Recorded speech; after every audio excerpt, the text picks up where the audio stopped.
मंगलाचरण। नमो अरिहंताणं नमो सिद्धाणं नमो आयर्याणं नमो वज्रायाणं नमो लोये सव्यसाहूणम्। मंगलम भगवान वीरो मंगलम गौतमो गणे मंगलम कुंद कुंदाद्यो जैन धर्मोस्तु मंगलम। सर्व मंगल मांगल्यम सर्व कल्याण कारकम प्रदानम सर्वधर्माणां जैनम जयतु शासनम। मंगलमय मंगल करण बीते राग विज्ञान नमो ताहि जाते भय हरिहंतादि महान करि मंगल कर हो महान। ग्रंथ करन को काम जाते मिले समाज सब पावे निज पद राम। मिथ्या देवादिक भजे हो है मिथ्या भाव तज तिन को साचे भजो यह हित हित उपाव। आचार्य कल पंडित टोडरमल जी के यह अनुपम रचना मोक्ष मार्ग प्रकाशक ग्रंथ जिस पर अपनी चर्चा नित प्रति चल रही है। अभी हमने पिछले कुछ दिनों में पांचवें अधिकार की चर्चा की।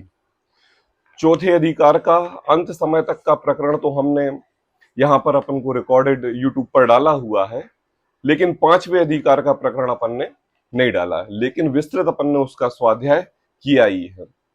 थोड़ा सा मैं 5 मिनट इस पांचवें अधिकार के बारे में आपके लिए बता दूं, उसके बाद आज अपन यहाँ पर छठवें अधिकार से अपना विषय प्रारंभ करते हैं। आखिर पंडित टोडरमल जी के लिए यह पांचवा अधिकार है जिसमें अन्य मत की समीक्षा, विविध मत समीक्षा जिसका नाम दिया टोडरमल जी ने, उसका निरूपण किया। देखो, पहले अधिकार में पंडित टोडरमल जी ने हमारे लिए 5 परमिष्टियों का स्वरूप, वक्ता का स्वरूप और श्रोता के स्वरूप के बारे में बताया। इसलिए बताया कि अगर तुम इस संसार से, इस दुखी संसार से सुख की प्राप्ति की ओर खोज करना चाहते हो तो सर्वप्रथम तुम्हारे लिए सच्चे मार्ग पर चलना जरूरी है। अगर आपका सच्चा मार्ग नहीं है तो उस रास्ते पर आपको दुख ही मिलेगा। और अगर आपने अंतरंग में सच्चा मार्ग देख लिया और सच्चे मार्ग में अरहंत पंच परमिष्टियों का स्वरूप अंतरंग में ध्याया, जीवादि 7 तत्वों का श्रद्धान किया, तो तुम्हें मोक्ष मार्ग मिलेगा। और तुम्हें मोक्ष मार्ग मिलेगा और तुम्हारे लिए चाहिए है, मतलब तुम मुझे ये बताओ कि तुम दुखी हो कि सुखी हो, जिसकी बात टोडरमल जी ने दूसरे अधिकार में प्रारंभ की कि अगर तुम दुखी हो और सुख प्राप्त करना चाहते हो तो ये प्रयोजन तो प्रत्येक जीव का है। किसी भी अवस्था में हो, किसी भी पर्याय में हो, प्रत्येक जीव का सुख का प्रयोजन ही है। और तुम बीमार हो, तुम दुखी हो, इसका विविध प्रकार से दुखों का निरूपण किया। तुम जिसको दुख का कारण मान रहे हो, टोडरमल जी ने बताया वह दुख का कारण है ही नहीं। तुम हमेशा परद्रव्यों को अपने दुख के कारण मानते आए हो, वह दुख का कारण नहीं है। बोले परद्रव्य कभी किसी को दुखी कर सकता ही नहीं। फिर तीसरे अधिकार में पंडित टोडरमल जी ने हमारी मान्यता पर दिया कि यह जीव मोह के उदय से ही अपने परिणामों के कारण दुखी सुखी होता है ना? क्योंकि वही वस्तु कभी आपको सुख देती है और वही वस्तु कभी आपको दुख देती है। तो वस्तु में सुख दुख नहीं है। जब आप अपना मोह रूपी भाव उससे लगाते हो तो वह वस्तु आपके लिए कभी साता दिखती है और कभी असाता दिखती है। फिर चौथे अधिकार में पंडित टोडरमल जी ने हमारे लिए जीवादि 7 तत्वों का यथार्थ स्वरूप समझाया। आखिर कारण क्या? बोले तुम्हारे लिए दुख मतलब रोग और रोग का निदान बता दिया, दुख और दुख का स्वरूप बता दिया, और अंत में ये कहा कि ये जो दुख हो रहा है वह तुम अपने स्वरूप को ना समझने के कारण हो रहा है। अर्थात जीवादि 7 तत्वों का अयथार्थ श्रद्धान तुम्हारे अंतरंग में श्रद्धा में है, इस वजह से तुम दुखी हो। और वह दुख एक भाव का नहीं है, एक पर्याय का नहीं है। अगर अंतरंग में जीवादि 7 तत्वों का यथार्थ स्वरूप नहीं है तो आप जिस भी पर्याय में अपनी पर्याय अपना शरीर धारण करोगे उस पर्याय में तुम दुखी हुए बिना रहोगे नहीं। मतलब करना क्या? बोले अगर तुम्हें फलदार वृक्ष चाहिए है, सुंदर वृक्ष चाहिए है, स्वादिष्ट फल चाहिए है और उसकी वृक्ष की तुम्हारे लिए छाया चाहिए है, तो सर्वप्रथम तुम्हें यह निर्णय करना पड़ेगा कि जो बीज हम खेत में बो रहे हैं वह बीज हमारा सम्यक्त का है कि नहीं। अगर हमने सम्यक्त के बीज को जाना और बो दिया मिथ्यात्व का बीज, किसका बीज बो दिया? मिथ्यात्व का बीज, तो बताओ कब वो वृक्ष सम्यक्त का बनेगा? हम तो उसको परमानेंट ये सोचेंगे कि ये तो सम्यक्त का बीज है, सम्यक्त का वृक्ष है, सम्यक्त के फल है, लेकिन उस फल से कभी वह जीव तृप्त नहीं हो पाएगा। तो सर्वप्रथम तो जो हम बो रहे हैं अनादि काल से, चौथे अधिकार में पंडित टोडरमल जी ने अग्रहित मिथ्यात्व की बात की कि अनादि काल से इस जीव को मिथ्या दर्शन, मिथ्या ज्ञान और मिथ्या चारित्र की विभूति पड़ी हुई है, उस कारण यह जीव जिस पर्याय में जाए उसी में दुखी हो रहा है। इस भाव का कमाया नहीं। कौन से भाव का? अनादिकाल का, अनादिकाल का, क्योंकि इसने अनंतों बार एक एक पर्याय इतनी बार धारण की है, इतनी बार एक एक पर्याय को रिपीट किया है कि प्रत्येक पर्याय में वही कार्य करके मिथ्या दर्शन, मिथ्या ज्ञान, मिथ्या चारित्र को ही पोषण करते आया है। अब क्या कहते हैं पांचवें अधिकार में? पांचवें अधिकार में टोडरमल जी कहते हैं कि देखो भैया, अग्रहित मिथ्यात्व की बात ऐसी है कि आप जिस पर्याय में जाओगे आप अपने शरीर से, आप अपने सगे संबंधियों से मोह किए बिना रहोगे नहीं, ठीक है। लेकिन हमने चौथे अधिकार तक आपके लिए जीवादि 7 तत्वों का यथार्थ स्वरूप समझा दिया। अब समझा दिया, अब आपको ये बात समझ में आ गई कि देखो संसार में फलीभूत तो जीव अजीव आश्रव बंध संवर निर्जरा मोक्ष को ही समझना है और उसी से मोक्ष प्राप्ति होगी, उसी रास्ते से होगी। अब लेकिन जब आप जीव अजीव तत्व संबंधी भूल को अपने अंतरंग से निकालोगे तो ये तो कोई वस्तु है नहीं कि शरीर और आत्मा को पृथक कर दिया। ये तो दूध और पानी मिले हुए होने पर ऐसी तो फिटकरी कोई है नहीं कि दूध को बाजू में रख दिया और पानी को एक तरफ रख दिया। ये है क्या? मतलब हम अपने प्राणों का घात करने से शरीर अलग और आत्मा अलग हो जाएगा? बोले ये प्रक्रिया नहीं है। बोले ये प्रक्रिया श्रद्धान की है। बोले श्रद्धान में आपको अपना जीव और अपना अजीव तत्व पुद्गल अलग करना है। कैसे श्रद्धान में? बोले एक में एक क्षेत्र वगाए होते हुए मैं इससे पृथक हूं, ऐसी अवस्था अपने अंतरंग में धारण करनी। पड़ोसी का घर पड़ोसी का होता है और अपना घर अपना होता है। कभी कभी जब हम एक मकान खरीदते हैं और एक मकान में दो हिस्से कर देते हैं कि चलो ठीक है, हमारी हैसियत नहीं है इस पूरे मकान की देने के पैसे, तो आधा तुम ले लो और आधा हम ले लेते हैं। तो बताओ पापा, वो एक मकान है कि 2 मकान है? मकान एक ही है, श्रद्धान में 2 हो गए, है ना। क्या हो गया? मकान एक ही है, उसकी नींव, उसको बनाने वाले की नींव उसके अंतरंग में एक ही की पड़ी हुई है। और मकान बेचने के 10, 20, 15 साल बाद आप उससे पूछोगे तो वो वही कहेगा कि मेरा फलानी कॉलोनी में मकान था, बेच दिया। मेरे फलानी कॉलोनी में मकान थे मतलब बहुवचन थे। बोले ऐसी बात वो नहीं करेगा। वो क्या बोलेगा कि मेरे का मकान था और वो मैंने बेच दिया। अब लेने वाले ने एक मकान के 2 हिस्से किए, बीच में से डिवाइड करके, एक अलग और एक अलग। अब जो लेने वाला है, अब वो उस मकान को परचेज करेगा तो एक करेगा कि 2 करेगा? एक करेगा। क्या करेगा? एक करेगा। और एक करेगा और एक लेने के बाद, रजिस्ट्री कराने के बाद, वो अपनी मान्यता में उसके 2 हिस्से करेगा। अब मुझे बताओ, मैं आपसे पूछ रहा हूं, मकान के कितने हिस्से हो गए? मकान तो एक ही रहा, श्रद्धा में 2 हो गए ना। बदली ना श्रद्धा, परिवर्तित हुई ना। आपने उसमें डिवाइडेशन किया ना, आपने उसको देख के, उसके अक्षलंगा देख को नाप के, इधर ये बनेगा, इधर ये बनेगा, बीच में दीवार बनेगी, ये बनेगा, वो बनेगा। चलो ठीक है, हम दोनों घर के बीच में एक दरवाजा दे देते हैं। क्यों दे देते हैं? क्योंकि दोनों भाई ने लिया है और भाई में प्रेम होता है, और प्रेम होता है तो चलो घर में बच्चों का आना जाना लगा रहेगा, तो बीच में अपन एक 3 फीट का दरवाजा दे देते हैं, ठीक है ना। अब दरवाजा अपन ने दे दिया। अब मुझे बताओ, अब तो मकान एक हो गया। पहले मकान एक था, फिर मान्यता में 2 हुए, अब बीच में दरवाजा दिया तो बताओ एक हो गया। आपने एक दरवाजे दिए चाहे 4 दरवाजे दिए, श्रद्धा में क्या पड़ा है कि वह दोनों दरवाजे 2 मकान अलग अलग हैं। यहां पर टोडरमल जी कहते हैं कि ऐसे इस जीव के अनादिकाल से देह और इस जीव का संयोग परमानेंट रहा है, जिस पर्याय में गया उस पर्याय में यह गया, और इस जीव ने मिथ्या मान्यता से ही इस शरीर को अपना प्रति समय माना। और मानना क्या है? बोले अपने श्रद्धान में जीव अलग है और अजीव अलग है, ऐसी श्रद्धान अंतरंग में धारण करना। अब हमारी गलती क्या है राजुल? हमारी गलती क्या है? हम तो जब पैदा हुए ना तब हमने अपने मनुष्य भाव में इस शरीर को पाया और उसमें मोह किया। हमारी गलती तो इसमें है नहीं, गलती तो हमारे माँ बाप की है। क्यों? क्योंकि उन्होंने हमारे लिए ऐसे संस्कार नहीं दिए कि जिससे हम इस शरीर के प्रति अपनी विरागता ले सकें। उन्होंने हमें पाला पोसा खिलाया पिलाया तो हमें यही लगा कि यह शरीर ही हमारा है, इसके अलावा मुझे संसार में कुछ है नहीं। अब उनकी गलती ये कहां से हुई?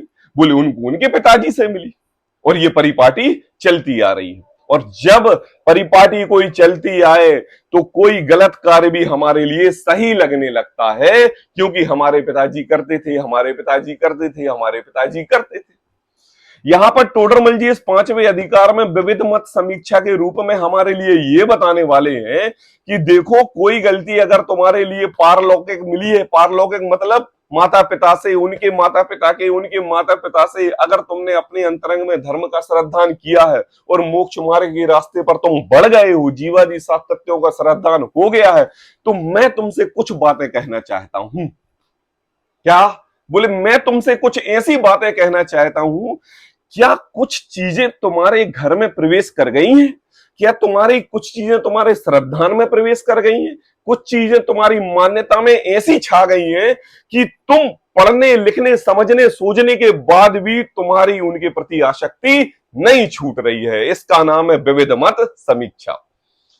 पेज नंबर 95 पर सबसे नीचे का पैराग्राफ, पेज नंबर 95, 5वें अधिकार का सबसे नीचे का पैराग्राफ। यहां अनादि से मिथ्यात्वादी भाव पाए जाते हैं। टोडरमल जी ने एक बात कह के हमारे लिए पूरा 4थे अधिकार का सार गर्भित कर दिया। क्या कर दिया? यहां अनादि से मिथ्यात्वादी भाव पाए जाते हैं। उन्हें तो अघृत मिथ्यात्वादी जानना, क्योंकि बता चुके हैं, क्योंकि वे नवीन ग्रहण नहीं किए हैं। उधर तक हमारी कोई गलती नहीं। अब क्या करें? अनादिकाल से कमाया हुआ है, जिस पर्याय में जा पाया उस पर्याय में मोह हुए बिना रहा नहीं। लेकिन उस मोह को तोड़ना है, उस मोह की उसकी लाइन को हमें खत्म करना है। अब हमारे लिए इन विषयों में नहीं रुलना है, मोक्ष मार्ग की ओर जाना है, ऐसी कसम हमने खाली।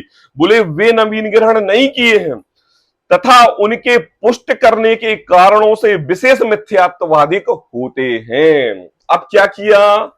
बोले पहले साधन नहीं थे तो उस मिथ्यात्व को थोड़े से रूप में अपनाया जाता था, कभी कभार, एक आध दो समय, किसी के द्वारा, पिताजी के कहने पर, है ना, समाज के द्वारा कहने पर, मोहल्ला पड़ोसियों के द्वारा कहने पर 365 दिन में हम एक आध दिन या एक आध दिन में 1 घंटे के लिए उसको मानते थे। कौन? दादा लोग। और अब क्या हो गया है?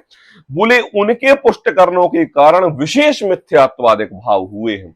आपने उस रूप का पूरा स्वरूप बना लिया है। उन्हें गृहीत मिथ्यात्वादिक जानना। क्या कहा? जो अपने से जोड़ा है। किससे जोड़ा है? अपने से। बोले 5 दीपक जलाते थे, आज 11 हो गए। दादा के समय 11 हो गए, पोते के समय 21 हो गए। बोले एक पोता और हुआ, घर में लक्ष्मी पैदा हुई तो 51 हो गए। ये क्या है? बोले आपने पीढ़ी दर पीढ़ी किसको? गृहीत मिथ्यात्व को पोषण किया है, बढ़ाया है। बोले उसका नाम गृहीत मिथ्यात्वादिक है। वहां अगृहीत मिथ्यात्व का वर्णन तो पहले 4थे अधिकार में किया है। अब यहां गृहीत मिथ्यात्व का निरूपण करते हैं। अगृहीत मतलब जो ग्रहण नहीं किया है, अनादि से चलता आ रहा है। गृहीत क्या? कि जो नित प्रति समय हम अपने प्रयोजन सुख के लिए अपनी कुरूतियों में कुछ 4 कुरूतियां और मिला दें, उस कुरूति को बोलते हैं गृहीत मिथ्या। किसके पोषण के कारण? अपने पंचेंद्रिय विषय की भोगों की पोषण के लिए। बताओ, एक सज्जन को रसगुल्ले पसंद थे, दीपावली का मौका था, तो कहा आज हमारे लिए छेने के रसगुल्ले बनाओ। अब पिताजी को पसंद थे तो हर दीपावली पर छेने के रसगुल्ले बनते थे। और जब पोता हुआ और देखा कि मम्मी जब जब दीपावली आती है और छेने के रसगुल्ले बनाए जाते हैं, और जब पोता हुआ और वो बड़ा हुआ, पिताजी चले गए, तो वह अपनी माँ से, अपनी मैडम से कहता है कि छेने के रसगुल्ले बनाओ। बोले क्यों? दीपावली पर परिपाटी होती है कि जब जब दीपावली आती है छेने के रसगुल्ले बनते हैं। अब बताओ यह मान्यता कहां से प्रारंभ हुई? पंचेंद्रिय के भोग के विषय के प्रति आसक्ति से हुई, और आज उस आसक्ति को हमने धर्म के नाम पर अपना लिया। यह हमारा गृहीत मिथ्यात्व है। अब इसको तो, ये तो फॉर एग्जाम्पल एक के लिए है, इसको ओढ़ना, पहनना, खाना पीना, रहना, ढोल बाजे नगाड़े श्रृंगार सभी से लगा लेना। आई बात है ना? खुशी के मौकों को धर्म का नाम रूप दे देना, वह धर्म नहीं है, वह अपनी पंचेंद्रिय के भोगों के प्रति आसक्ति को दिखाता है कि कैसे तुमने अपना सुख का प्रयोजन धर्म की चादर ओढ़ के लोगों को बताया है।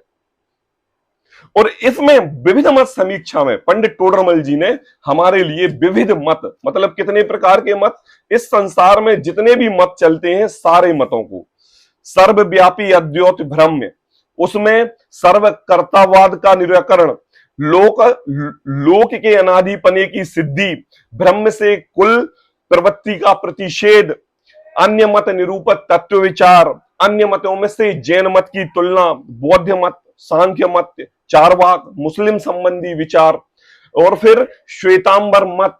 श्वेतांबर मत का बहुत बड़ा निरूपण किया टोडरमल जी ने, और श्वेतांबर मत में अन्य लिंग से मुक्ति का निषेध, श्वेतांबर मत कथित देवगुरु धर्म का अन्यथा स्वरूप, ढूंढर मत विचार, ऐसा उन्होंने 5वें अधिकार में निरूपण किया। अब देखो पंडित टोडरमल जी दिगंबर जैन, पूर्ण बीतरागता में उन्होंने यह मोक्ष मार्ग प्रकाशक ग्रंथ लिखा और अपने अंतरंग में बीतरागता का ही श्रद्धान किया। और एक एक जगह टोडरमल जी ने कहा पहले अधिकार में कि अगर हमसे कोई अपशब्द या कोई ऐसी बात होती है तो हमसे ज्ञानवान पुरुष उन मोतियों को छांटकर अच्छे मोती चुने और खराब मोती बाहर कर दें। लेकिन टोडरमल जी ने इस 5वें अधिकार में समस्त मतों का निराकरण किया, और हमने अभी पिछले 1 महीने इस 5वें अधिकार को विस्तृत रूप से पढ़ा, और पढ़ के टोडरमल जी की विशेष शैली को इतने अंतरंग में ध्याया कि कैसे उनके एक मत को खड़ा करते हैं, एक सिद्धांत को, और उस सिद्धांत का अगर ऐसा कहते हो तो उसका ये निराकरण है, और ऐसा कहते हो तो ये निराकरण है। मतलब प्रश्न पूछा आपसे और जवाब दोनों तरीके से टोडरमल जी ने स्वयं दिया। और फिर ये कहते हैं जब तक अंतरंग में टोडरमल जी की तरफ से बाहरी व्यक्तियों की श्रद्धा अंतरंग में ना बैठ जाए कि हाँ अब आपको समझ में आ गया है, टोडरमल जी ने छोड़ा नहीं। आखिर ये जैन बंधुओं को समझाने की जरूरत क्या है? हम जैन हैं, बीतरागी धर्म मानते हैं, सच्चे मोक्ष मार्ग पर हम जा रहे हैं, मिथ्या दर्शन का अभाव हमने कर लिया है, सम्यक की ओर बढ़ रहे हैं, तो टोडरमल जी को यह 5वां अधिकार और 6वां अधिकार कुगुरु कुदेव शास्त्र का निरूपण करने की आवश्यकता क्या?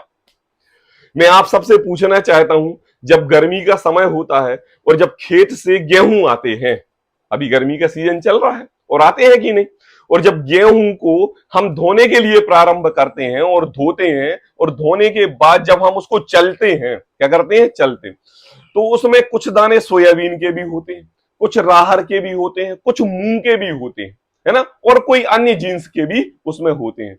और जब हम गेहूं को खोजते हैं तो उनमें उन अन्य दानों को पृथक कर दिया जाता है। क्या कर दिया जाता है? अलग कर दिया जाता है, और प्योर गेहूं ले लिए जाते हैं। यहां हम मोक्ष मार्ग के निरूपण को अपने अंतरंग में ध्या रहे हैं, और मोक्ष मार्ग को ध्याते हुए अगर अपनी श्रद्धान में कुछ अन्य मतावलंबी श्रद्धान हमारे अंतरंग में बैठा है, पूर्ण रूप से नहीं पापा, पूर्ण रूप से नहीं, कुछ अंश रूप से। कैसे अंश रूप से? बोले बेटे की मोह की वजह से, घर परिवार स्वतंत्र सुखी होने की वजह से, दुकानदारी अच्छी चलने की वजह से, पुत्र प्राप्ति के संयोग की वजह से, या बच्चे के मोह के प्रति विवाह ना होने के संयोग से हमने अन्य धर्मों की बातों को अपने कानों से सुना कि ऐसा नहीं, ऐसा कर लो तो ऐसा हो जाएगा, और ऐसी क्रिया को परमानेंट करके उसी पर श्रद्धान कर लिया, डर से भी कर लिया। और क्या है? कार्य तो होता है उपादानगत योग्यता से। है ना, कोई किसी का इसमें हस्तक्षेप नहीं। और अगर किसी अपेक्षा से आपकी उपादानगत योग्यता जगी, उस समय वह कार्य होने का संयोग था, हो गया, और आपने उसकी उपादानगत योग्यता को ना जाना और यह जान लिया कि हमने यह कार्य किया था, ये कार्य किया था, ये यज्ञ किया था, ये धर्म पर गए थे, तो उससे कार्य हुआ। टोडरमल जी कहते हैं कि यह गृहीत मिथ्यात्व है। कार्य उपादान से होता है, उसके निमित्त से कार्य होता नहीं। यह आपने उल्टा श्रद्धान उस जीव के प्रति पाल लिया। और देखो, गृहीत मिथ्यात्व एक बार पनप गया तो आपके नाती पोते, आपके घर परिवार में चादर ओढ़ने में वह समय लगेगा नहीं। तो टोडरमल जी ने यहां पर 5वें और 6वें अधिकार में हमारे लिए उन अन्य मतों के सिद्धांत बता के कि देखो कैसे मोक्ष का निरूपण करते हैं, कैसे स्वर्ग को मोक्ष मानते हैं, कैसे वो भगवान को नहीं मानते, कैसे वो प्रतिमा का निषेध करते हैं। यह सब एक एक चीज बात कही और यह समझाया बार बार कि भैया अंतरंग में विचार करो, क्या ऐसे विचार तुम्हारे लिए घर कर रहे हैं? और अगर घर कर रहे हैं तो जैसे हम गेहूं चालने में अन्य जीन्स को अलग कर देते हैं, आप भी इनको पृथक कर दो, है ना। देखो, हमें किसी की बुराई नहीं करना है, हमें किसी को हीन दिखाने की आवश्यकता नहीं है। प्रत्येक धर्म स्वाधीन है, प्रत्येक धर्म अनेकांतवाद है, सर्व प्रकार से सबका उद्देश्य धर्म करना ही है। हमारा किसी को बैर विरोध करना नहीं है, लेकिन आप ये समझो कि हम सही मार्ग पर चल रहे हैं। उसी बात को पंडित टोडरमल जी ने 5वें अधिकार में संपूर्ण निरूपण किया। और 5वें अधिकार की लास्ट लाइन में कहते हैं, सच्चे जैन धर्म का स्वरूप आगे कहते हैं, उसके द्वारा मोक्ष मार्ग में प्रवर्तना योग्य है, वहां प्रवर्तने से तुम्हारा कल्याण होगा। मतलब पूरे 5वें अधिकार में पंडित टोडरमल जी ने अन्य समीक्षा, ये देखो 5वें अधिकार में पंडित टोडरमल जी दूसरे नंबर पेज पर देखो, पेज नंबर 96, सेकंड नंबर का पैराग्राफ। अब इन्हीं के विशेष बतलाते हैं। एक बार मैं नाम पढ़ता हूं। यह नाम पता कैसे है पापा? यह नाम ऐसे हैं कि हम गेहूं छान रहे हैं और उसमें अन्य जो जीन्स पड़ गए हैं मान्यता रूप में, सोयाबीन, राहर, मूंग, तिल, जो भी है, छोटे छोटे जो भी खेत में बिना उपजाए उपज जाते हैं, वो इंद्र, लोकपाल, अद्वैत ब्रह्म, राम, कृष्ण, महादेव, बुद्ध, खुदा, पीर, पैगंबर, हनुमान, भैरव, क्षेत्रपाल, देवी, दहाड़ी, सती, शीतला, चौथ, सांझी, गणगौर, होली, सूर्य, चंद्रमा, ग्रह, पितृ, व्यंतर, गाय, सर्प, अग्नि, जल, वृक्ष, शस्त्र, दवात, बर्तन, इनका अन्य श्रद्धान करके इनको पूजते हैं, उनसे अपना कार्य सिद्ध करवाना चाहते हैं, तथा वे कार्य सिद्धि के कारण नहीं, इसलिए ऐसा श्रद्धान गृहीत मिथ्यात्व कहलाता है। सब दे दिए पापा, कोई बचा? अब इनका श्रद्धान सभी का विस्तृत रूप से टोडरमल जी ने 5वें अधिकार में वर्णन कर दिया। आपने बहुत अच्छी तरीके से पढ़ा है, हमने श्रद्धान भी किया है। कहीं कहीं तो हमारे लिए यह बातें ऐसी लगी कि देखो तो यह दुनिया कहां जा रही है। कभी कभी जब अपन इसको पढ़ रहे थे तो हमारे लिए ऐसा लग रहा था कि मैं अपना समय तो नहीं व्यतीत कर रहा हूं, समय तो नहीं खो रहा हूं, आगे 6वें अधिकार से विषय प्रारंभ कर लें। लेकिन एक बार पढ़ना तो अवश्य है। क्यों पढ़ना अवश्य है? क्योंकि देखो, इस जीव की पंडित टोडरमल जी ने कहा ना, मोह की महिमा ऐसी महिमा है कि इसका श्रद्धान मोह के ऊपर हावी ऐसा हो जाता है कि यह दुख के समय में अगर एक छोटा सा नादान 5 साल का बच्चा भी इसको कोई ऐसी बात कह देता है, वह उसके मोह में वैसा मान लेता है। मतलब आप स्वयं 70 साल के एज के व्यक्ति हो, समझदार हो, ज्ञानवान हो, और अगर मोह की भुरकी ऐसी पड़ी हुई है और श्रद्धान में सम्यक्त पड़ा हुआ है, लेकिन उस 5 साल के बच्चे की बात भी आप भगवान की तरह मान लेते हो कि देखो मेरी बेटी ने ऐसा किया था और ऐसा ही हो गया। कितनी? 5 साल की बेटी के कहे अनुसार। जब मेरी बेटी पैदा हुई थी तो मेरा व्यापार ओपनिंग हुआ था, बेटी पैदा हुई थी तो मेरे को पैसे की धन लक्ष्मी हुई थी, व्यापार मेरा बड़ा था। ऐसी मान्यता घर बैठ जाती है ना। यह मान्यता को तोड़ाने के लिए पंडित टोडरमल जी ने 5वां और 6वां अधिकार दिया। हम आपकी गलती बताने के लिए नहीं बैठे हैं, हम तो केवल अपनी बात को यहां श्रद्धा पूर्वक लिख रहे हैं। आप उनमें से अपने मोती चुन लेना और जो खराब मोती है वो दूर कर देना। उसी बात को 6वें अधिकार में टोडरमल जी कहते हैं, कुदेव कुगुरु कुधर्म का प्रतिषेध। आई बात। बोले क्या देव गुरु धर्म का प्रतिषेध, उसमें जो कु कु कु कुगुदेव कुगुरु और कुधर्म उसका प्रतिषेध करते हैं। अभी अपन ने मंगलाचरण किया, एक बार सभी मंगलाचरण फिर से पढ़ेंगे, फिर उसका अर्थ करेंगे।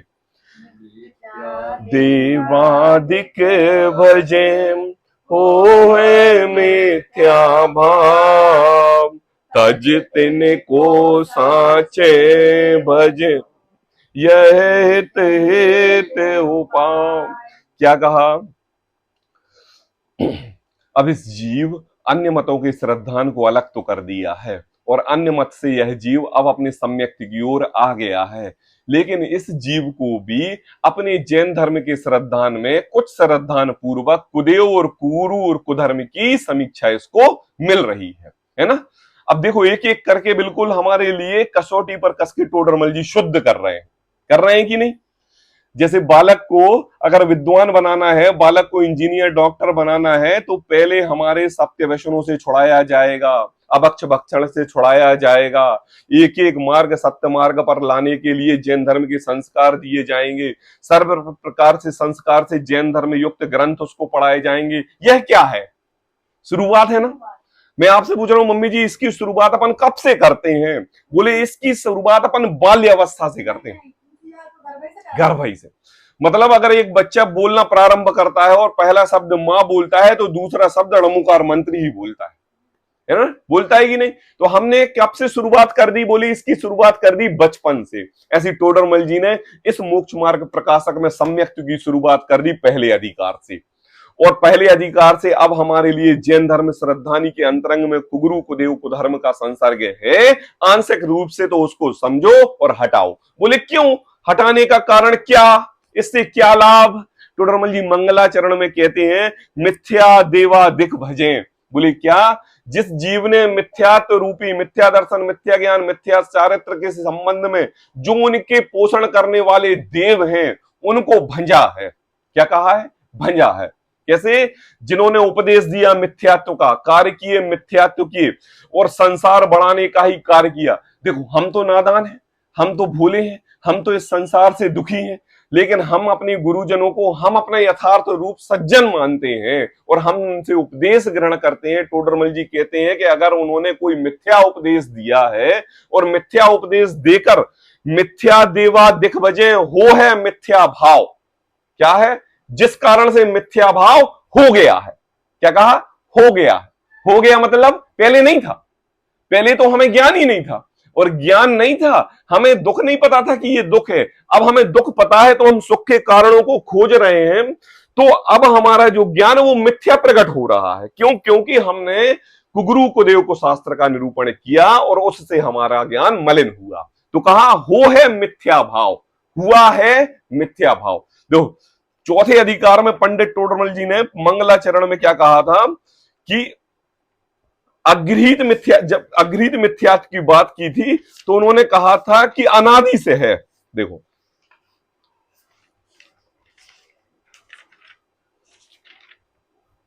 निकाली चौथे अधिकार का मंगलाचरण।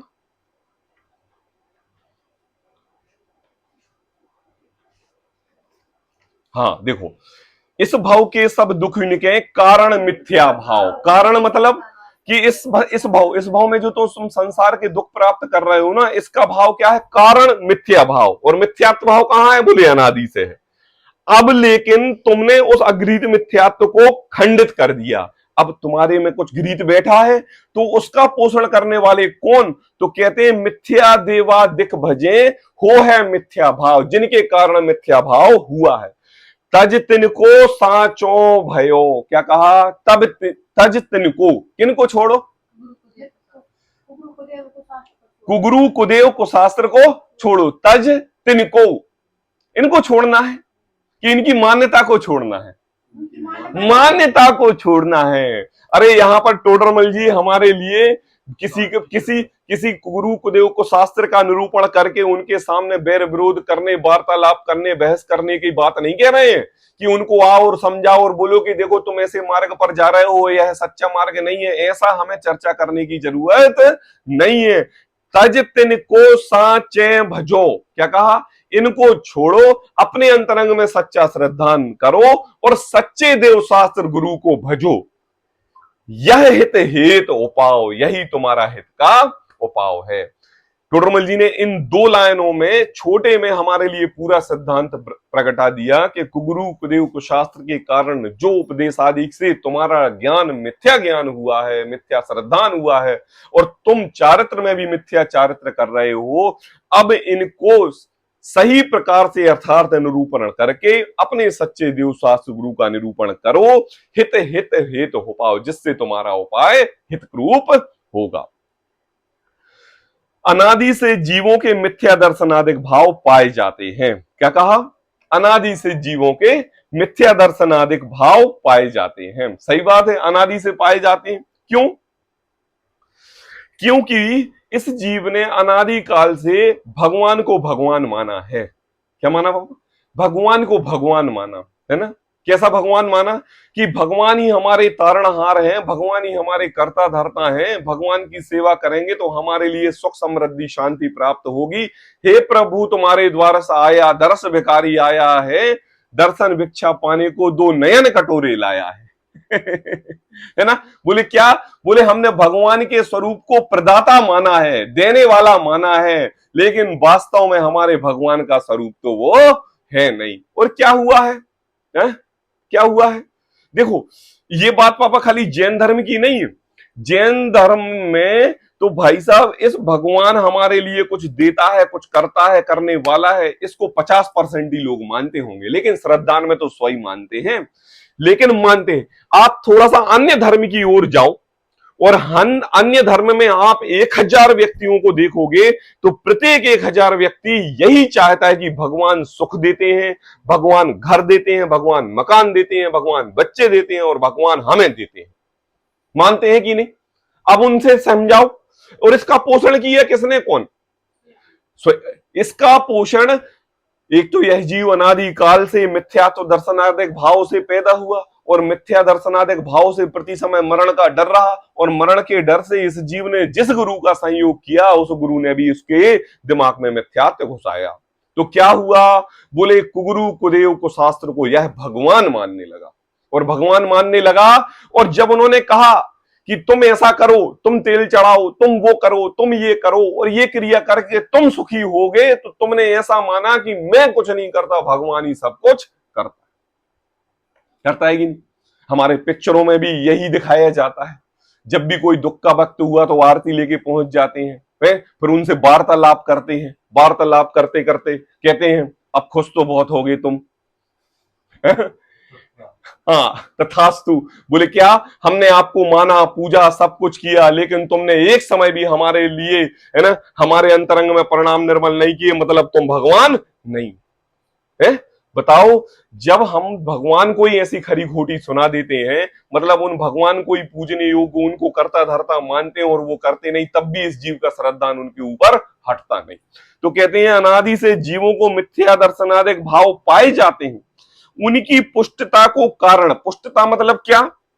पुष्टता मतलब कि पहले तो इस जीव की क्या थी कि मिथ्या दर्शनक के भाव थे, उससे उल्टा श्रद्धान था, और दुख के कारण यह जीव सुख के रास्ते चल रहा था, और उस सुख की अंधी श्रद्धा में जिसने भी 2 उपदेश दिए उसको गुरु मान लिया। क्या मान लिया?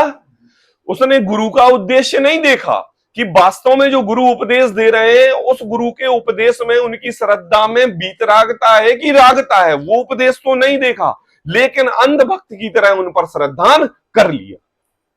तो कहा मिथ्या दर्शनादिक भाव पाए जाते हैं, उनकी पुष्टता का कारण कुदेव कुगुरु कुधर्म सेवन है। बोले क्या? बोले वो ऐसा पेट्रोल है जो कि मंद की हुई आग में भड़काने का कार्य करता है। कहा टोडरमल जी ने दूसरे अधिकार में 26वें नंबर पेज पर कहा था ना, मोहन धूली पड़ी हुई है। कैसी मोहन? बोले ऐसी फिरकी पड़ाई हुई है कि यह जीव जैसे गुरु बोलते हैं वैसी बोली बोलता है, जैसा उनका धर्म उनको कहलाता है वो वैसे धर्म करता है। आज बताओ कि लोग 1000 किलोमीटर पैदल जाते हैं, क्या चादर ले लेंगे, ये ले लेंगे, बांध लेंगे। हम तो कभी कभी ये बरमान जाते हैं ना, तो बरमान जाते हुए लोग हमारे लिए रास्ते पर वो क्या कहते हैं, हाँ सरे सरे, मतलब लेटेंगे, एक कदम 6 कदम चलेंगे फिर लेटेंगे, फिर 6 कदम चलेंगे फिर लेटेंगे। और मैंने एक जन से पूछा भैया कहाँ जा रहा हो, बोले बरमान। बोले यहाँ से 150 किलोमीटर दूर। बोले कब पहुंचोगे? बोले पहुंच जाएंगे 2-4 महीने में।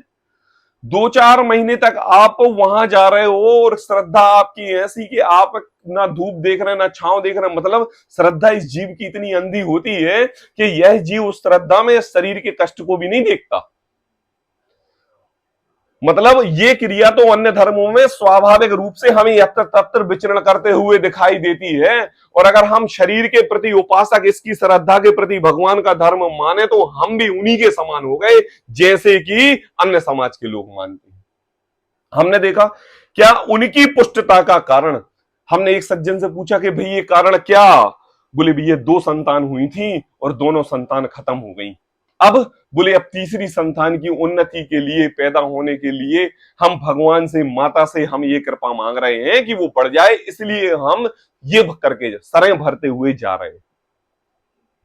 क्या उद्देश्य, क्या मान्यता? बोले ये किसने बताया? बोले हमारे पंडित जी ने बताया। बोले कुल गुरु ने बताया। किसने बताया? कुल गुरु ने बताया। बोले बहुत समय पहले हमारे दादा के दादा को भी ऐसा हुआ था और उन्होंने ऐसा किया था, इसलिए तुम्हें भी ऐसा करना चाहिए। बेचारा अज्ञान भोला भाला बालक नादान है ना, अपने अंतरंग में श्रद्धान है ना, सुख का लेके है ना, एक प्रयोजन से, किसी प्रयोजन से वह कोई कारण बस गुरु के समागम में आके यह क्रिया करने लगा। तो क्या कहा? उनकी पुष्टता का कारण कुदेव कुगुरु कुधर्म सेवन है। उनकी पुष्टता का कारण है ना, जिनके कारण से है ना, जिनके कारण से श्रद्धान उल्टा होता है, उनका त्याग होने पर मोक्ष मार्ग में प्रवृत्ति होती है। त्याग होने पर बात कह रहे हैं, उनको पलटना, उनको समझाना, उनको करना ये बात नहीं। अपने अंतरंग में श्रद्धान को सच्चा रखो। कार्य उपादान गति योग्यता से होता है। एक पर्याय अनंत पर्याय को बीच में एक पर्याय पूर्व पर्याय का करता नहीं, और प्रेजेंट की पर्याय फ्यूचर की पर्याय का करता नहीं। तत्समय की योग्यता इस जीव का जैसा लक्षण है, उस लक्षण से इस जीव का कार्य होता है। उसमें पूर्व और भविष्य कोई करता धरता नहीं है। ऐसा जब अपने स्वयं की तत्क्षण योग्यता पर आपके भान होगा तभी निरूपण होगा। ए टू यहां से लगाओ ना, अरे ऐसा लगाओ कि देखो मारीची के जीव ने भगवान आदिनाथ के स्वयं समुसरण में बैठ के इतने प्रवचन सुने, लेकिन योग्यता कहां जगी? सही की पर्याय में। तो योग्यता जब आती है तभी जगती है कि संस्कार सुसमागम उपदेश आदि मिलते हैं तब जगती है। तो कहा उनका त्याग होने पर मोक्ष मार्ग में प्रवृत्ति होती है, इसलिए इनका निरूपण करते हैं। कहा कुदेव का निरूपण और उसके श्रद्धानादिक का निषेध। पहले यहां पर 3 बात होंगी पूरे अधिकार में। किसकी? कुदेव, कुगुरु और कुधर्म की। अब यहां पर पहले चैप्टर से कुदेव का निरूपण करने की बात हो रही है। अब जो कुदेवों में व्यंतरादिक का स्वरूप है ना, क्षेत्रपाल पद्मावती का स्वरूप है ना, ऐसे कई जो हमारे जैन धर्म में ग्रंथ कर गए हैं, ऐसी बातों को यहां पर टोडरमल जी निरूपण कर रहे हैं। हाँ, जो जैन लोग मानते हैं। अब देखो पढ़ते हैं 1-2 पैराग्राफ। वहां जो हित के कर्ता नहीं है उन्हें भ्रम से हित का कर्ता मत जानकर सेवन करें सो कुदेव हैं। क्या कहा? जो हित के कर्ता नहीं है, हित मतलब अच्छा कार्य करने के, श्रद्धान में सुख देने के, मोक्ष मार्ग की ओर ले जाने की। अब बात यहां पर मोक्ष की चलेगी। क्यों? क्योंकि हम सभी जैन मोक्ष हमारा सिद्धालय पर विराजमान हो रहा हमारा पूर्ण उद्देश्य है। तो इस जीव को प्रत्येक कारण में वीतरागता और मोक्ष की ही बात होगी, और उस वीतरागता और मोक्ष का जरूर निरूपण जो ना करें और किसी प्रकार से रागता और संसार में परिभ्रमण का कारण मिले, तो वहां पर आप जैसे एक सुनार है ना, किस पर? सोने को कसौटी पर कसकर खोजता है कि क्या सच्चा और क्या बुरा, ऐसा आप भी अपनी प्रज्ञा छेनी से अपनी कसौटी को कस लेना, एक एक बात पर, एक एक श्रद्धान पर, एक एक दृढ़ पर।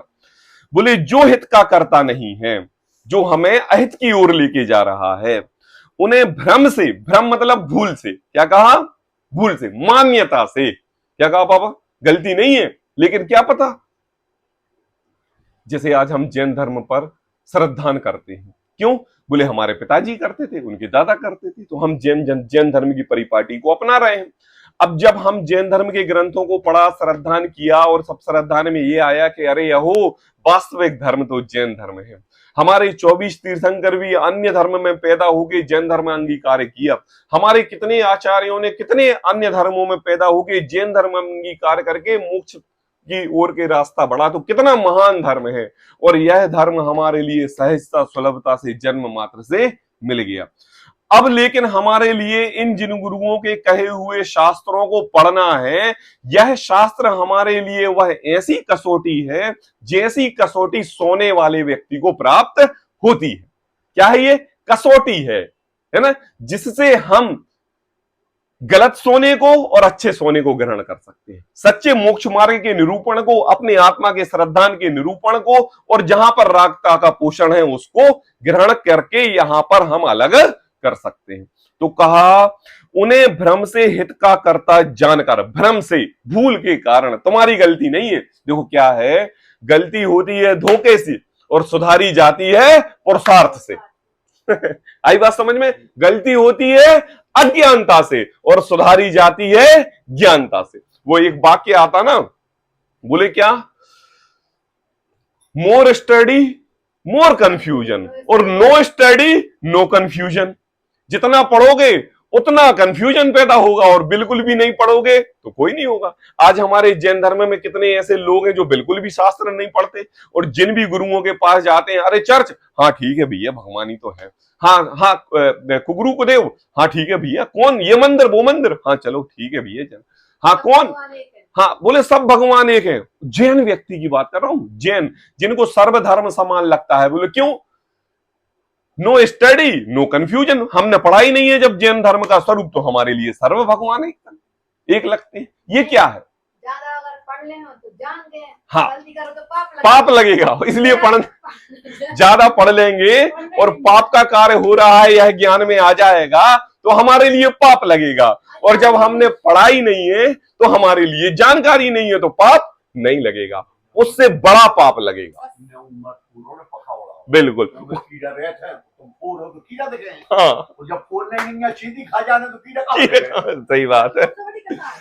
ऐसे ऐसे सर्व प्रकार से अपने अंतरंग में ध्यान लेना है। तो देखो, इस जीव ने भ्रमता से, जो टोडरमल जी ने कहा, देखो यहां पर किसी गुरु का नाम लिया, किसी कुदेव कुधर्म का नाम लिया, नहीं लिया। देखो एक बात, एक कसौटी बता दी कि हित के करता है या नहीं, ये जानो। तुम्हारा हित सच्चा सुख प्राप्त करने तक का है, बीतरागता का है, वहां पर उस बीतरागता का पोषक हो रहा है तो गुरु, और जहां बीतरागता का पोषक नहीं हो रहा है वो कुगुरु। बोले उन्हें भ्रम से, गलती बस हित का कर्ता मानकर सेवन करें सो कुदेव है।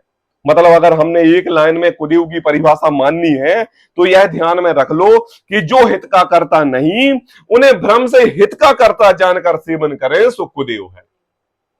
अब हमारे लिए यहाँ के उनका स्वरूप बताने की जरूरत नहीं है, ऐसे कपड़े पहने होंगे, ये शस्त्र धारण किए होंगे, ऐसा रूप होगा, ऐसा वो होगा, गंगा बह रही, ये सब बताने की जरूरत नहीं। एक कसौटी बता दी, अपना हित चाहते हो, सच्चे देवगुरु धर्म का यथार्थ श्रद्धान है, बीतरागता की पोषक है, मोक्ष की ओर हमारा रास्ता खुल रहा है। अगर खुल रहा है तो वह गुरु है, और अगर नहीं खुल रहा है, एक रंच मात्र भी संसार का प्रयोजन उनकी ओर दिखाई दे रहा है, तो वह कुगुरु है। बस कसौटी एक ही है। अब यहां पर टोडरमल जी तीन बातें कह रहे हैं। देखो, उनका सेवन तीन प्रकार के प्रयोजन सहित करते हैं। बोले कौन? बोले कौन कौन? जो हित के कर्ता नहीं है। आई बात समझ में? जो कुगुरु है, जो हित के कर्ता नहीं है, जो कुदेव है, उनका सेवन तीन प्रकार से प्रयोजन सहित करते हैं। कहीं तो मोक्ष का प्रयोजन है। बताओ कौन जाना चाहता है मोक्ष? यहां पर बैठे सभा में सबका उद्देश्य मोक्ष जाना है कि नहीं? है कि नहीं? बस तीन ही लाइन पढ़ेंगे अब अपन, आगे और निरूपण कर। सभी का उद्देश्य मोक्ष जाना है, तो हम मोक्ष के स्वरूप पर अंधी विश्वास करते हैं कि नहीं? अंधी श्रद्धा करते हैं कि नहीं? अगर कोई मोक्ष का नाम ले और मोक्ष के नाम पर अगर आपके लिए 1 घंटे का लेक्चर यूट्यूब पर आ जाए, आप ये नहीं देखोगे कि वो किस धर्म का है, और आप उसको पूरा सुनोगे। क्यों? क्योंकि उसमें मोक्ष शब्द आया है। अरे उस मोक्ष शब्द में किसका निरूपण किया गया है, किस सुख का निरूपण किया गया है? क्या किसी राजा के स्वरूप को मोक्ष बताया है या किसी व्यंतराधिक देवों के स्वरूप का मोक्ष बताया है? आखिर उस मोक्ष का लक्षण है क्या, आपने समझा नहीं और अंधी श्रद्धा कर ली। क्यों? इस संसार में कितने ऐसे धर्म हैं जो मोक्ष को मानते हैं, लेकिन मोक्ष का स्वरूप क्या मानते हैं? हमने अभी कितने ब्रह्मवादी स्वरूप पढ़ा, हमने कितने लोगों के धर्म को पढ़ा कि कैसी बोले क्या अवतार लेना, अवतार पहले संहार, पहले सृष्टि को बनाया, फिर मिटाया और फिर बनाया है। टोडरमल जी ने कितना निरूपण किया। बोले कहते हैं कि मोक्ष का प्रयोजन वहां पर वह प्रत्येक लक्ष्य इस जीव को मोक्ष प्राप्त करनी बता रहे हैं। किसको बता रहे हैं? मोक्ष। लेकिन मोक्ष का सही स्वरूप बता ही नहीं रहे। मोक्ष का सही स्वरूप पहला एक है ना, सेवन 3 प्रकार से होता है मोक्ष का प्रयोजन। कहीं परलोक का प्रयोजन, कई धर्म ऐसे होते हैं जहां आपका परलोक सुख होगा, आपको अच्छी गति मिलेगी। क्या अच्छी गति मिलेगी? बोले तुम यहां जाओगे, देवियां अप्सराएं तुम्हारे साथ में होंगी, होंगी कि नहीं? तुम्हारे लिए है ना वो परफ्यूम खुशबूदार तालाब में नहलाया जाएगा, आपको धुलाया जाएगा, आपकी इतनी स्त्रियां सेवा करेंगी और क्या क्या नाना प्रकार के स्वर्ग के सुख को परलोक का प्रयोजन सिद्ध मान के कि ये सिद्ध होगा तुम ऐसा कार्य यहां करो।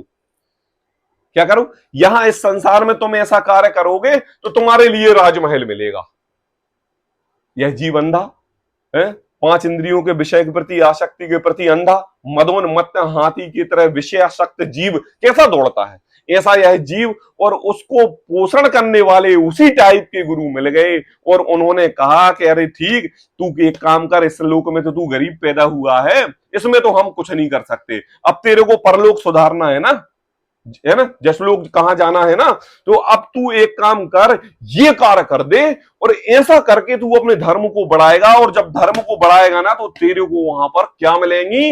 अप्सराएं मिलेंगी, धन मिलेगा, संपत्ति मिलेगी और कर्जा। और यह अंधी श्रद्धा का अंधा व्यक्ति उनकी बातों में आके इन 3 प्रकार से कुगुरु कुदेव को शास्त्र का निरूपण करता है, मानता है, श्रद्धा करता है। धन का अर्थी लक्ष्मी, पैसों के लालच की वजह से। किसके लालच की वजह से? पैसों की लालच की वजह से। अभी कितने तीसरे चौथे अधिकार में कितनी बात हुई, देखो। परलोक का प्रयोजन, कहीं इस लोक का प्रयोजन। क्या कह रहे हैं? कहीं इस लोक का प्रयोजन। 3 बातें, एक तो को मोक्ष का प्रयोजन, परलोक का प्रयोजन और इस लोक का प्रयोजन। क्या तू दुखी है ना, गरीब घर में पैदा हुआ है ना, एक काम करो, फलाने दिन जाके तेल चढ़ा के आओ। 365 दिन में इतने ये दिन आते हैं, फलाना दिन और फलाने दिन फलाना जाके तेल चढ़ाओगे तो तुम्हारी मान्यता पूरी हो जाएगी। साल में तुम्हें एक बार फलाने बाबा की भभूति लेके आनी है, खानी है, अपने बच्चों को खिलानी है, तुम्हारा ये कार्य सिद्ध हो जाएगा। क्या कहा? तुम्हारे लिए ऐसा करना है। अरे ये तो हो गए जैनों में, अजैनों की संस्कृति जो पैदा हुई है, तुम्हारे लिए फलाने स्त्रोत के इतने काव्य दिन में प्रति 4 बार पढ़ना है, 8 बार पढ़ना है, फलाने दिन फलाना, ढिकाने दिन ढिकाना, इतनी बार माला, इतनी बार यज्ञ, इतनी बार व्रत उपवास आदि संयम, पर्युषण के दिनों में छत पे खड़े होके एक आसन, दुनिया भर के जितने भी कार्य हैं, इन कार्य से तुम्हारा संसार का प्रयोजन जोड़ देना। किसका प्रयोजन? संसार का। क्यों? क्योंकि तुम अंधभक्त हो। तुम अंधभक्त के कारण केवल अपना सुख इन संसार की सामग्रियों में मिलना प्राप्त करना चाहते हो, तो तुम्हारे लिए उन कार्यों से जोड़ दिया। आई बात समझ में? और पुरुषार्थ भर उपादान गति योग्यता से कोई कार्य तुम्हारी सिद्धि हो गई और वह वस्तु तुम्हारे मिल गई, तो तुमने उस राग का पोषण और किया कि हमने ये कार्य किया था, उससे ये कार्य हुआ। अगर टोडरमल जी अभी आगे करेंगे कि अगर तेरे करने से सारे कार्य होते हैं तो मुझे बता कि तू दिन में कितने विकल्प करता है और कितने पूरे हो जाते हैं? नहीं होते ना, तो मतलब ये विकल्प का करना और कार्य विकल्पों से पूरा ना, यह बात झूठी है, सच्ची नहीं। और अगर कितने गुरु कुगुरु कुदेव को शास्त्र के निरूपण करने से, उनका ज्ञान प्राप्त करने से तुम्हारे कार्य पूरे होते हैं, तो मुझे बता तूने कितनी बड़ी लिस्ट दी थी और कितनी लिस्ट में से कितने कार्य पूरे हुए? अगर वो सच्चे देव शास्त्र गुरु थे तो 100 में से 100% आने थे, और अगर तेरे 75 आए तो तू क्यों मान रहा है उनके लिए? गलती नहीं दिख रही तुझे 25% की? तू इतना अंधभक्त है कि हमारे 75 आ गए और मुझे तो 65 की उम्मीद थी, है ना? बोले ये सच्चे देव शास्त्र का स्वरूप नहीं। जितने भी परसेंटेज आना वो तो तेरी उपादानगत योग्यता है, तेरे स्टडी पर निर्भर है। तो कहते हैं देखो, मोक्ष का प्रयोजन, परलोक का प्रयोजन, कहीं इस लोक का प्रयोजन है, सो प्रयोजन सिद्ध नहीं होते, कुछ विशेष हानि नहीं होती, इसलिए उनका सेवन मिथ्या भाव है, वह बतलाते हैं। बस 3 का निरूपण करेंगे कि जो मोक्ष के नाम पर हमारे लिए गलत धर्म पर ले जाएगा, परलोक के सुख सुविधाओं की सामग्री के लिए जो अन्य धर्म पर ले जाएगा, या कोई इस लोक की सुख सामग्री प्राप्त करने के लिए अन्य धर्म पर ले जाएगा, और वह कैसे हमारे श्रद्धान का घात करते हैं, क्रिया का नहीं, आचरण का नहीं, किसका? श्रद्धान का, है ना? कैसा? अरे भाई, जब श्रद्धान का घात होता है तभी तो जीव आचरण में लेके आता है। जब उनके प्रति एक रंच मात्र थोड़ी सी किंचित आसक्ति हो, अरे करके तो देख लेते हैं क्या जा रहा है, क्या करते? करके तो देख लेते हैं क्या जा रहा है। और अगर श्रद्धान घर कर गया तो यहां पर हमें अपनी श्रद्धान पर चोट मारनी है, और अगर एक बार श्रद्धान पर चोट लग गई, बनारसी दास जी कितने पुत्र हुए? 8, और प्रत्येक 8 पुत्रों को जन्म से 6 महीने 4 महीने में चेचक हो गया, और चेचक में एक पुत्र हुआ, मर गया, फिर हुआ एक पुत्र, फिर मर गया, फिर हुआ, फिर ऐसे 8 मिले। अनेक जीवों ने उनको कान में आके, घर में आके बताया, इनको मारो, इनको तेल चढ़ाओ, उनको यज्ञ करो, उनको ढकाना करो, उनको झकाना करो, तुम्हारा ये सब कार्य पूरा हो जाएगा। लेकिन बनारसी दास जी ने कहा कि हमारे अंतरंग में तो सच्चे बीतराग शास्त्र देव गुरु का ही श्रद्धान है, और यह तो मेरे असाता का उदय है, और मैं किसी अन्य धर्म के लिए प्ररूपित नहीं होऊंगा। ये है श्रद्धान। और बताओ, आज सोचो, यहां पर पुत्र प्राप्ति का सुख नहीं, अगर एक पुत्र प्राप्त हो गया और अगर वो थोड़ा सा दुखी हो रहा है, रंच मात्र दुखी हो रहा है, और यह अंध भक्त आज गुरुओं की लाइन लगा देगा उनको सुखी करने में। हा? किसकी? पुत्र की सुखी करने में। अरे हमने देखे लोग भगवान के सामने जाके पुजारियों को 101 1 लाख रुपए दे के ये कहते हैं कि आज मेरे बालक का इंटरव्यू है, वो अच्छा हो जाए। क्या हो जाए? वो बालक बेटा मुंबई में 1000 किलोमीटर दूर, और तुम यहां पर क्या कर रहे हो? पैसे दे रहे हो और कह रहे हो कि भगवान से वो करो कि उनका इंटरव्यू सही चला जाए। ये क्या है? ये इन्हीं तरीकों से घर किया है ना, है ना? इसलिए उनका सेवन मिथ्या भाव है, वह बतलाते हैं। इसका विशेष निरूपण अपन आगे करेंगे। सहजानंदी शोध स्वरूप